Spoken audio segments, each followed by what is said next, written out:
Donc on ne peut pas parler avant 1830 de colonisation.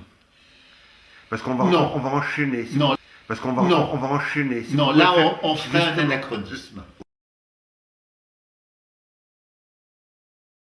La France n'existait pas plus. Si on avait demandé à des gens de Grenoble ou de Lyon au XVIIe siècle quelle est votre nationalité, ils n'auraient pas compris la question. Je peux même vous donner un exemple. Le grand poète marseillais Victor Gelu raconte qu'il y avait des interprètes dans les tribunaux, encore sous le Second Empire, qui traduisaient du français en provençal parce que les gens ne comprenaient pas.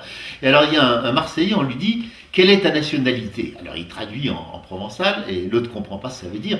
Et alors finalement on lui dit d'où tu es?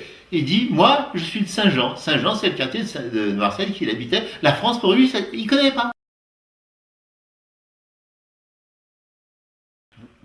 Vous pourriez parler de cette période ottomane, comment c'était régi, comment on va Eh dire, bien, les Algériens, on ne pouvait pas les appeler les Algériens encore à cette époque-là. à c'est discutable parce que lorsque vous lisez par exemple Ibn Khaldoun, le grand écrivain du XIVe siècle, il est mort en 1406, il parle il parle de Bilad el-Jazair, il parle de pays de l'Algérie. Bon, alors est-ce que ça veut dire dans son esprit le pays de Al-Jazair, des îles, c'est-à-dire d'Alger? Non, il semble que c'est quand même l'ensemble de l'Algérie.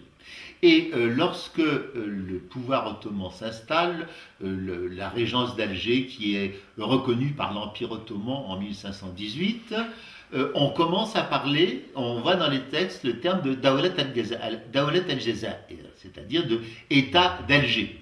Mais est-ce que c'est Alger ou l'Algérie? On ne sait pas. Mais je rappellerai qu'il y a aussi plusieurs hypothèses sur les origines du mot Alger. Pour certains, c'est le terme arabe Al-Jazair, puisqu'il y avait des îlots au large d'Alger, mais les Berbères ont une autre hypothèse. Ils estiment que ça vient de Désiri, qui signifierait, paraît-il, le clair de lune en berbère. Comme je ne connais pas le berbère, je ne peux pas vous le dire, mais je vous donne l'hypothèse. Voilà. Bon.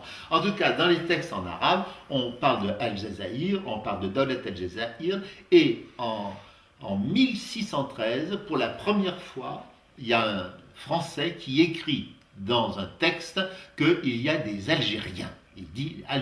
Il emploie le terme d'Algérien. Donc il semble que de Alger, on soit passé à Algérie dans l'espace de ce XVIe siècle.